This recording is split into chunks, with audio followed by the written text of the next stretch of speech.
क्या आपने कभी सोचा है कि एक छोटा सा कदम किसी की पूरी दुनिया बदल सकता है?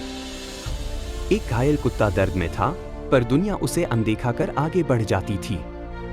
उसका अकेलापन गहराता जा रहा था।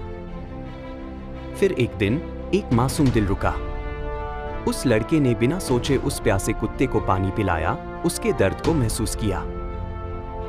लड़का चला गया, पर कुत्ता हर दिन उसका इंतजार करने लगा। एक छोटी सी मदद ने एक अटूट रिश्ता बना दिया। यह कहानी हमें सिखाती है कि दयालुता की कोई सीमा नहीं। आपकी छोटी सी कोशिश किसी के लिए उम्मीद की किरण बन सकती है।